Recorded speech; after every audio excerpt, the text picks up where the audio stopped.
On Thursday, December 29, 2011, Samoa and Tokelau stepped west into the future across the international dateline. Skipping December 30th, the next day was declared to be December 31st, 2011. The move was purely for economic convenience. Samoa has close trading ties with Australia, New Zealand, and China. Being one day behind their closest neighbors cut 2 days, Monday and Friday, from each work week. While most Samoans welcome the change, the skipped-over date presents serious challenges to Christians who conscientiously believe the week has cycled without interruption since creation, and they need to worship on a specific day of the week. When it is important to worship on a precise day, deleting one day from the calendar can have weighty consequences. The fact is, the international date line is a relatively recent man-made invention. It zigzags its way down the Pacific Ocean and has changed several times over the years. The international date line is the imaginary line on the Earth that separates 2 consecutive calendar days. The date in the Eastern Hemisphere, to the left of the line, is always 1 day ahead of the date in the Western Hemisphere. It has been recognized as a matter of convenience and has no force in international law. Without the international date line, travelers going westward would discover when they returned home 1 day more than they thought had passed, even though they had kept careful tally of the days they were away. This happened to Magellan's crew after the first circumnavigation of the globe. Likewise, a person traveling eastward would find 1 fewer day had elapsed than he had recorded, as happened to Phileas Fogg in Around the World in 80 Days by Jules Verne. The Gregorian calendar in use around the world today is a solar calendar having a continuous weekly cycle. On a solar calendar, the days and years are measured by the sun, but the months and weeks are purely arbitrary, having no link to any movement in nature. This is what necessitates the international dateline. It established a man-made beginning to the day to unite the whole world on one Gregorian date. So the international dateline has proven to be a real problem for the inhabitants of Samoa, because Samoa's date was different from its surrounding neighbors, causing economic problems. They changed the location of the international dateline. The international dateline is an attempt by man to solve a man-made problem, which inevitably occurs on a round Earth when one uses a continuous weekly cycle, not anchored to the heavenly bodies and the rotation of the Earth. However, when one chooses to follow the Creator's Luni-Solar Calendar, Yahuwah, as the arbiter of time, has set the moon to govern the monthly and weekly cycles for specific locations.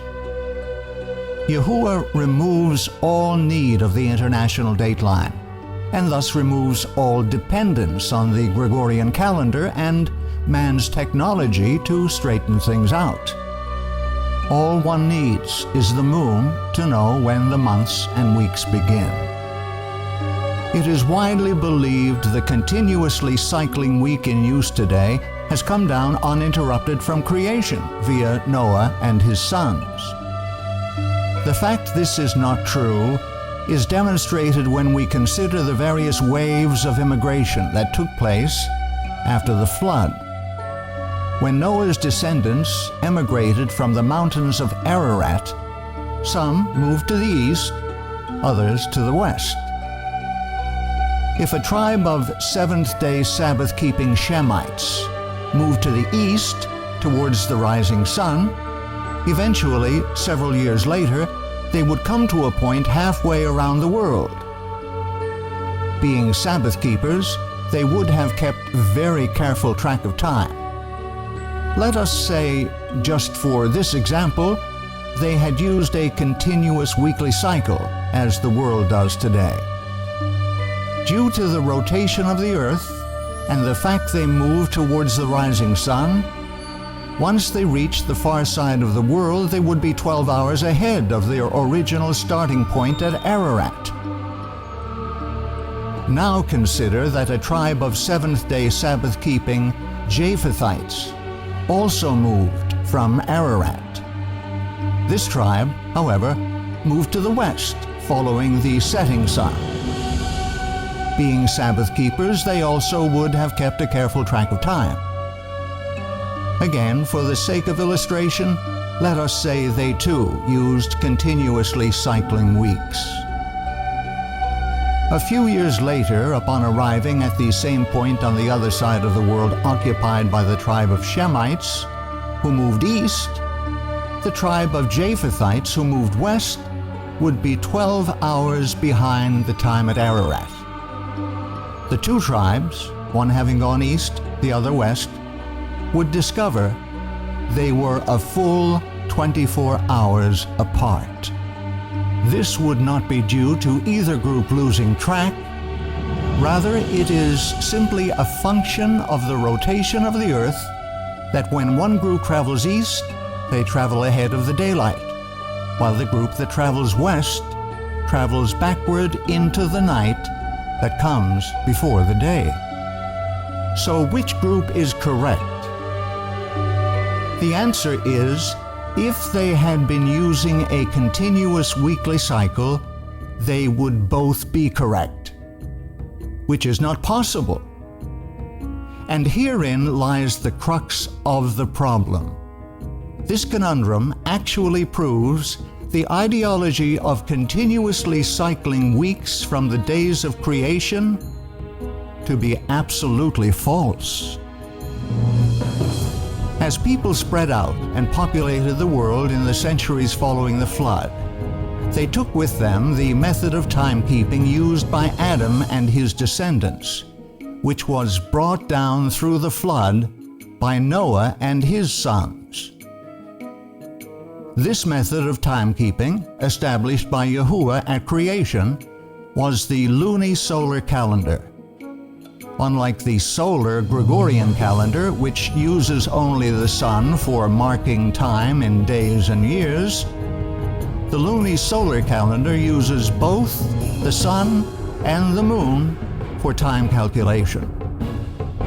Like the solar Gregorian calendar, the Luni-Solar Biblical Calendar uses the sun to measure days and years.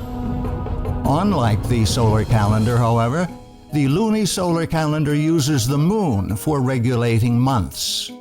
This, in turn, keeps track of the 7-day weeks because the weekly cycle restarts with each new moon. The result is, if two tribes moved away from Ararat, one to the east, the other to the west, and encountered each other a few years later on the other side of the world, they would both be 12 hours different from their original starting point at Ararat, but they would not be 24 hours apart from each other. As each tribe moved, they would keep track of time by watching the moon.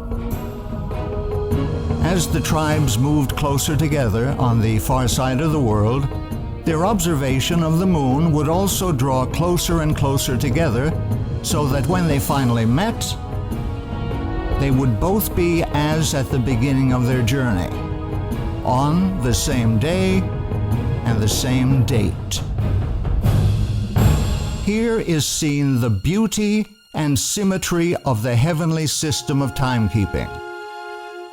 At creation, Yahuwah specified the lights, plural, in the heavens were to be used for marking the passage of time, as well as noting the time for all religious observances.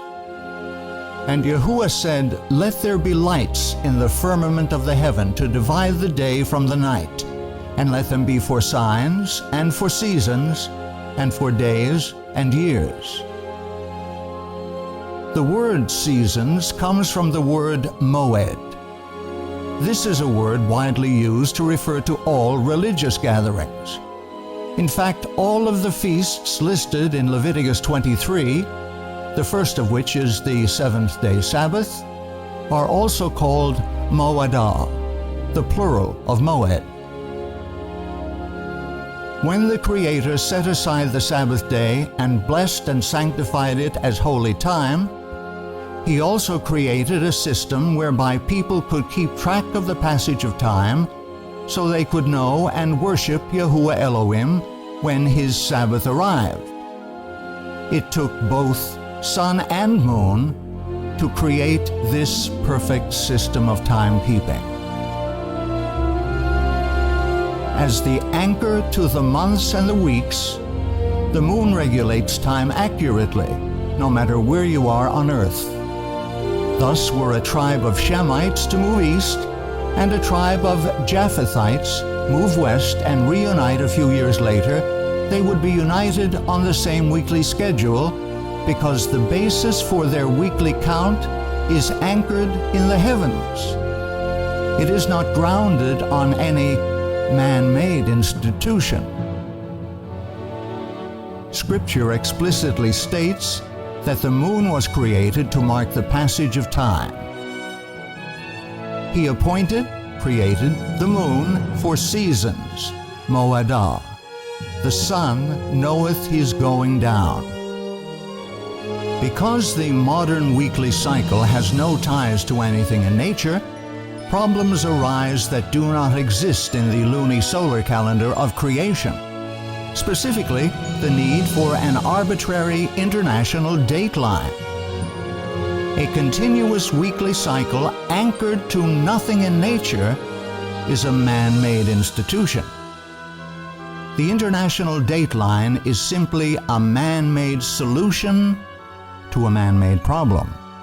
On the counterfeit pagan papal calendar, months are arbitrary and dates have an artificial starting point at the international dateline, itself arbitrary and movable. Only on the biblical calendar are months and dates anchored to the lights in the heavens, which were given by Yahuwah for the express purpose of regulating time. Yahuwah's calendar, using the combined action of the sun and the moon for marking the passage of days, weeks, months, and years, will stand forever. It forms an integral part of the very structure of the heavens. It can be witnessed and used by everyone on earth and accurately regulates time and holy days. It shall be established forever, like the moon, even like the faithful witness in the sky. With all of this in mind, which calendar will you use to find the correct dates to worship? Man's, the Gregorian calendar, or Yahuwah's, the Luni-Solar Calendar?